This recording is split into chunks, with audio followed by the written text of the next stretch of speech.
Hello students, मेरे channel में आप सबका हार्दिक स्वागत है।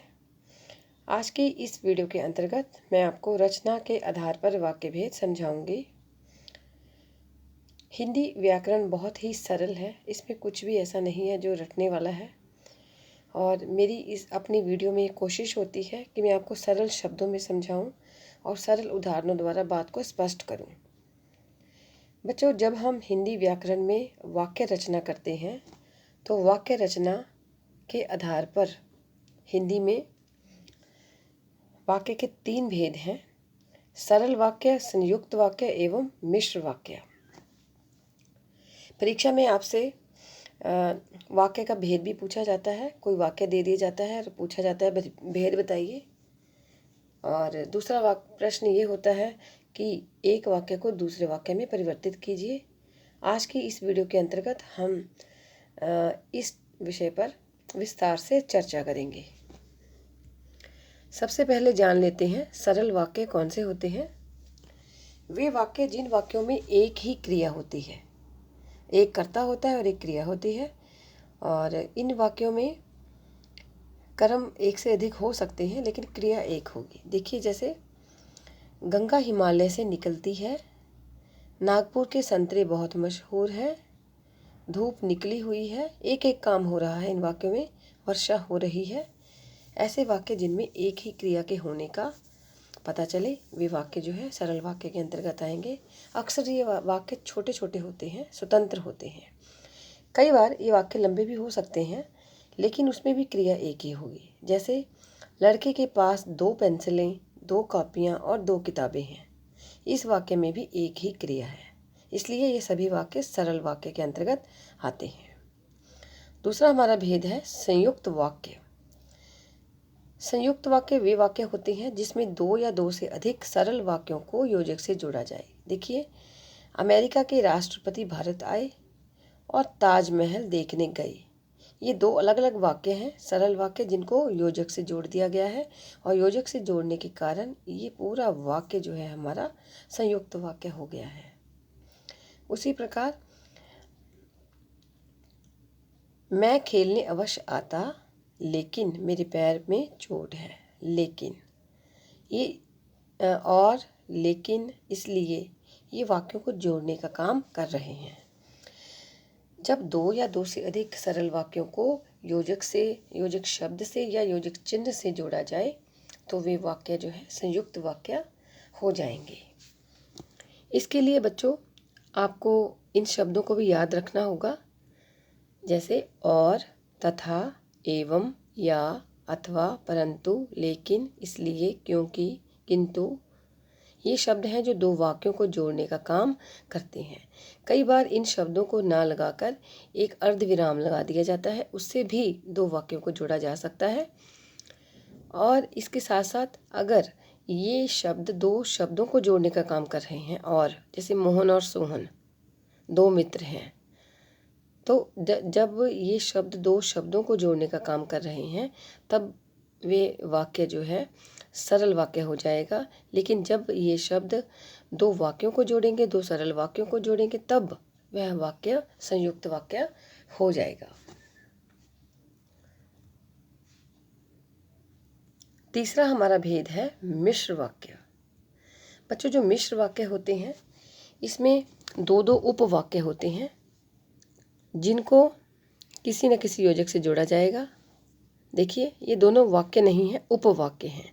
इसमें एक हमारा उपवाक्य होता है जो मुख्य होता है, उसको बोला जाता है प्रधान उपवाक्य। और एक वाक्य ऐसा होता है जो आश्रित होता है प्रधान उपवाक्य पर, जिसका अर्थ प्रधान उपवाक्य के बिना स्पष्ट नहीं होता, उसे हम बोलते हैं आश्रित उपवाक्य। दोनों ही उपवाक्य हैं और दोनों उपवाक्यों को जोड़ने से एक पूरा वाक्य बनेगा, जिसे हम कहेंगे मिश्र वाक्य। अक्सर जो प्रधान उपवाक्य होते हैं वो आगे आते हैं और आश्रित उपवाक्य पीछे आते हैं, लेकिन कई बार आश्रित उपवाक्य आगे भी आ जाते हैं। बच्चों, पेपर में आपको कोई वाक्य दे दिया जाएगा और उसमें कहा जाएगा कि प्रधान उपवाक्य को अंडरलाइन करें या फिर आश्रित उपवाक्य को अंडरलाइन करें, तो इसके लिए आपको दोनों वाक्यों की पहचान होनी आवश्यक है। आइए देखते हैं दूसरा वाक्य। जो मेहनत करता है वह सफल होता है।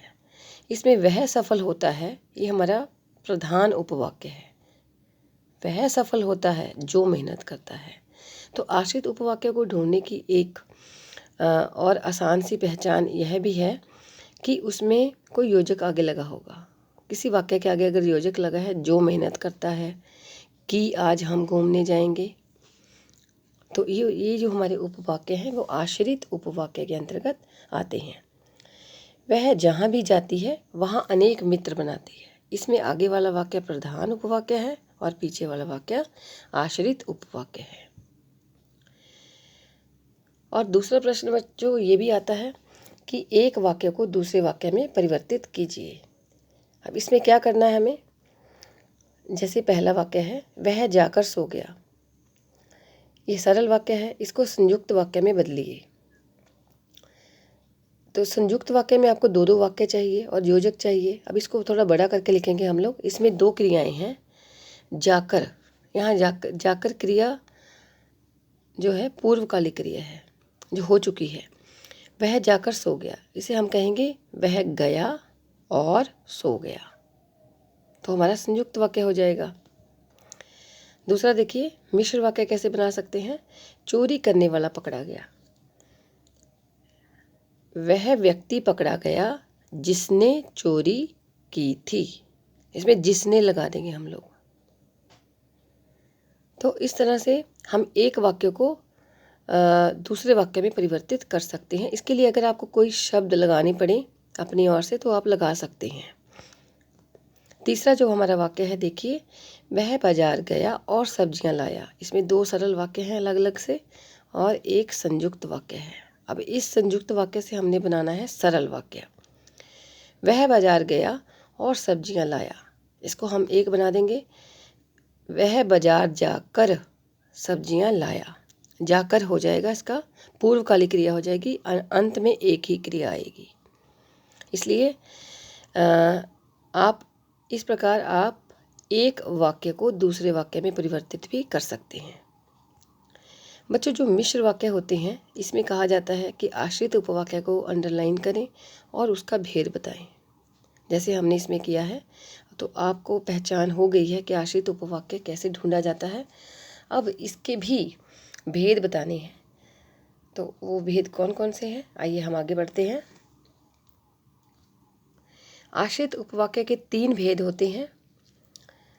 संज्ञा उपवाक्य, विशेषण उपवाक्य एवं क्रिया विशेषण उपवाक्य। संज्ञा उपवाक्य, बच्चों, जब मिश्र वाक्य आपके सामने होगा तो सबसे पहला काम आपने करना है कि आश्रित उपवाक्य को अंडरलाइन कर लें। देखिए, हम की से जो स्टार्ट हो रहा है हमारा, यहाँ से ये जो वाक्य है वह अवश्य पकड़ा जाएगा, ये हमारा आश्रित उपवाक्य है। अब ये संज्ञा उपवाक्य कैसे है? जिन मिश्र वाक्यों में प्रधान उपवाक्य की कोई संज्ञा होगी जिसकी बात आश्रित उपवाक्य में बताई जाएगी, उसे हम कहेंगे संज्ञा उपवाक्य। जैसे पुलिस को विश्वास था, क्या विश्वास था? कि वह अवश्य पकड़ा जाएगा। उनका विश्वास दूसरे वाक्य में जताया गया है। आचार्य कहते हैं, क्या कहते हैं? कि संघर्ष ही जीवन है। और दूसरी पहचान संज्ञा उपवाक्य की है कि इन वाक्यों में की लगा होगा, की से जोड़ा जाएगा वाक्यों को। तो जब आप पेपर में देख लेते हैं कि किसी वाक्य को की से जोड़ा गया है तो आप उसे संज्ञा उपवाक्य लिख सकते हैं। कई बार की जगह कॉमा भी लगा दिया जाता है, वो भी एक ही बात है। तो कॉमा या की लगा हुआ है तो वो आपके वाक्य जो है संज्ञा उपवाक्य के अंतर्गत आएंगे। दूसरा हमारा भेद है विशेषण उपवाक्य। विशेषण उपवाक्य वे उपवाक्य हैं जिसमें प्रधान उपवाक्य में प्रयोग किया गया कोई संज्ञा या सर्वनाम शब्द होगा जिसकी विशेषता दूसरे वाक्य में बताई गई है। जैसे विशेषण संज्ञा या सर्वनाम की विशेषता बताने का काम करते हैं। सबसे पहले आप आश्रित उपवाक्य को अंडरलाइन कर लें। जो से शुरू होने वाले हमारे, कल स्कूल नहीं आया था, ये है हमारा वाक्य। कौन? यह वही बालक है जो कल स्कूल नहीं आया था। बालक की विशेषता। जो आचार्य हिंदी पढ़ाते हैं वे अब नहीं रहे। इसमें जो वाला वाक्य जो है हमारा आश्रित उपवाक्य है। वे अब नहीं रहे कौन?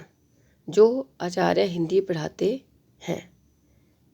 वे सर्वनाम है। इसकी विशेषता आश्रित उपवाक्य में बताई गई है। वह चोर पकड़ा गया जिसने कार चुराई थी। चोर की विशेषता आश्रित उपवाक्य में। यह वही पुस्तक है जो मैंने पुस्तकालय से ली थी। बच्चों, विशेषण उपवाक्य बनाने का ढंग है कि इसमें इन योजक चिन्हों को आप लगा दोगे तो आसानी से आपके विशेषण उपवाक्य बन जाएंगे और इनकी पहचान भी आसानी से हो जाएगी। जो, जिसे, जिसने, जिसको, जिसका, जिससे, ये शब्द जो हैं विशेषण उपवाक्य के अंतर्गत आते हैं। तीसरा हमारा भेद है क्रिया विशेषण उपवाक्य। क्रिया विशेषण उपवाक्य जो होते हैं वे प्रधान उपवाक्य में प्रयुक्त किसी क्रिया की विशेषता आश्रित उपवाक्य में बताते हैं। सबसे पहला काम करना है कि आश्रित उपवाक्य को अंडरलाइन कर लें। जब वर्षा हो रही थी तब छात्र मैदान में थे। तब छात्र मैदान में थे। जब वर्षा हो रही थी। प्रधान उपवाक्य में कोई ऐसी क्रिया होगी जिसकी विशेषता पीछे वाले वाक्य में, जो आश्रित उपवाक्य में बताई जाएगी। उन उपवाक्यों को हम कहेंगे क्रिया विशेषण उपवाक्य। दूसरा देखिए, जिस विद्यालय में तुम पढ़ते हो उसी में मैं भी पढ़ता हूँ। जैसा करते हो वैसा ही फल मिलता है। जैसा वैसा। जितना उसने काम किया उतना फल मिला। जितना उतना। तो आपने ये शब्द क्रिया विशेषण में भी देखे होंगे। ये वही शब्द हैं जो क्रिया की विशेषता बताते हैं और आश्रित उपवाक्य में क्रिया की विशेषता बताई जाएगी उस क्रिया की जिसका प्रयोग प्रधान उपवाक्य में हुआ है। यदि मैंने पूर्ण प्रयास किया होता तो अवश्य सफलता मिल जाती। बच्चों, क्रिया विशेषण में क्रिया की विशेषता 4 प्रकार से बताई जाती है। एक क्रिया का काल बताया जाता है, क्रिया का स्थान, क्रिया का परिमाण और क्रिया का ढंग। इसके साथ साथ अगर ये चारों चीज़ें हैं तो भी आपका उपवाक्य जो क्रिया विशेषण उपवाक्य होगा।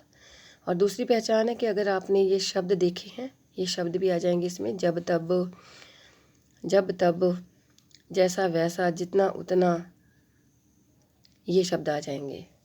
इसके साथ साथ ऐसे वाक्य भी आएंगे संकेत वाले जिनमें एक वाक्य का परिणाम दूसरे वाक्य में बताया जाएगा। जैसे देखिए, यदि मैंने पूर्ण प्रयास किया होता तो अवश्य सफलता मिल जाती। दूसरे वाक्य में परिणाम बताया गया है। तो इस तरह के वाक्य भी जो है वो क्रिया विशेषण के अंतर्गत आ जाएंगे।